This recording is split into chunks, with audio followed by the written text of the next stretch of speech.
Welcome back here with us on Overdrive. Citroen's third offering for the Indian market is an SUV that is derived from the C3 hatchback.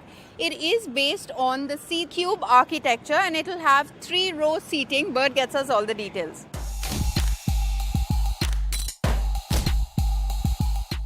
What you're seeing behind me is Citroen C3 Aircross, their fourth offering for the Indian market following the C5, the C3 hatchback, the C3 electric, and of course they're going to come out very shortly, sometime during the second half of 2023 with the C3 Aircross. Now this is a C SUV or a mid-size SUV. The length is about 4.3 meters long with about a 2.2 meter long wheelbase. The track's also gotten a little longer, but what we do know is that it is based on the C3 and effectively gives you multiple options for a more premium user. Inside the cabin, you've got a 5-seater option or a 5+2-seater option. That means you can seat up to 7 inside this. Under the hood is a 1.2-litre petrol engine that is turbocharged, and I expect that will increase peak torque and power to about 200 to 20 Newton meters of peak torque, going to up to about 120 to 140 PS of max power. Initially, Citroen will be offering the C3 Aircross with just a manual transmission, but an automatic will follow. In the future, we will also see more color options coming up and maybe a few more variants. Now, where will the pricing, where will it be priced at, what the positioning will be, we're still not sure. Like I said, second half of 2023, early August or end July is where I expect the launch for the C3 Aircross will happen. Let me quickly take you around the car and show you a few more aspects on this. Here's something interesting as well. If you look at the tires, for instance, these are Seat Securas. They're 17-inch alloys and tires, 215/60 profile, which means I'd expect good ride to be offered on this. Again, that's keeping in line with what Citroen offers on all of its cars, especially the C5. They're trying to emulate or rather replicate the ride quality, the ride comfort you get on the C5 Aircross onto the C3 Aircross as well. That's where the Aircross name comes in from, because of that great ride comfort for its occupants.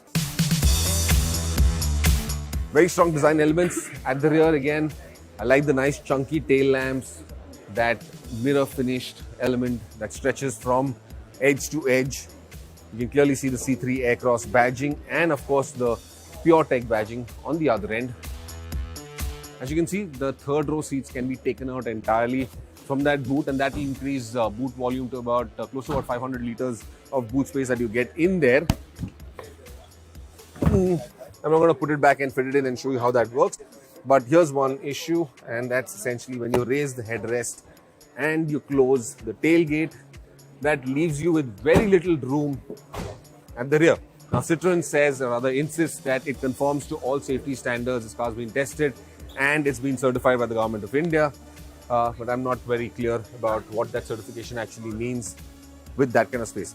Also, with all three rows rather upright, there is literally no boot space or any space to put anything else inside there. The third row, largely for small kids and certainly not for adults.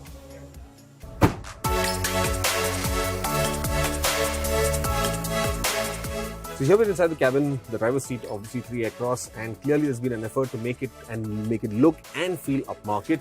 The quality of plastics though, well, is a bit questionable. Not really upmarket. Nonetheless, the design, the style elements, everything looks very, very impressive. I like these aircon vents. I like the tactility of these buttons, the aircon controls as well.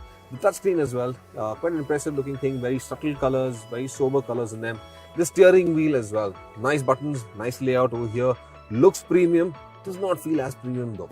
However, overall, if I had to mark this, I would say this is a very impressive cabin and a very impressive place to be in. Now, out here you can see is the manual transmission, and this is a 6-speed manual transmission.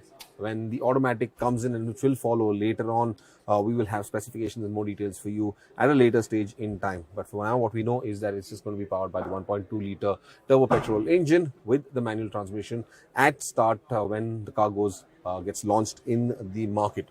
And I do believe the variant that we're looking at is going to be the top spec. This is going to be all that you're getting inside the C3 Aircross. This is the 5-seater C3 Aircross, which means you don't get the third row of seats like we saw earlier. Nonetheless, the advantage that this provides is that this middle row, you get a lot more space inside this than compared to the C3 with the C3 Aircross with the 3 rows of seating. If you look at it very clearly, there's a lot more knee room in this. It also feels like there's a lot more headroom because the positioning of the seats, well, the seat back has been angled as per, or rather to release a lot more space in here. Now, the platform, of course, is the C3 platform, and this is an extension of that platform where the wheelbase has been increased to about 2.2 meters in length. That's about 130 longer than the C3 the compact hatchback. Apart from that, the track has also increased. We don't have the exact details on that, but the track has also increased. So you get a wider, larger cabin, or rather wider and larger body shell as well. In addition, you've got all of the features that you would want in this rear cabin space. 2 charging points, of course USB-A type, and almost everything that is there in here, I think, is premium, top-notch.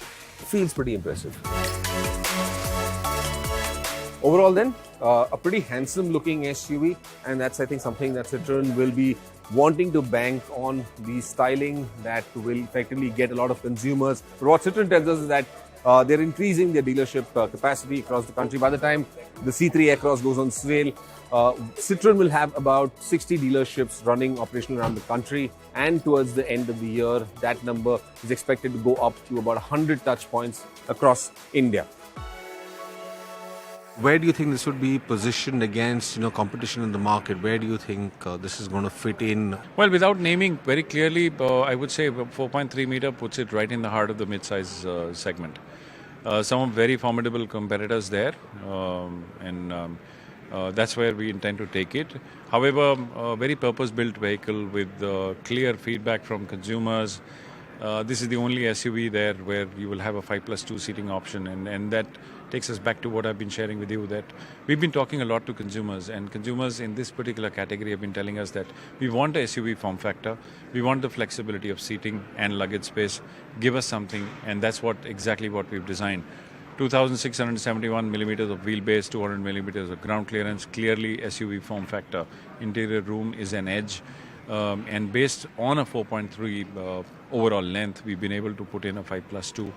It's not a full-blown 7-seater. We don't call it a 7-seater. We call it a 5+2. And that's what it serves its purpose for. So clearly, heart of the mid-size SUV market.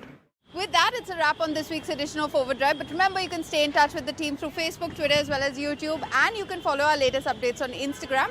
We'll see you next week. Until then, goodbye. Many thanks for watching.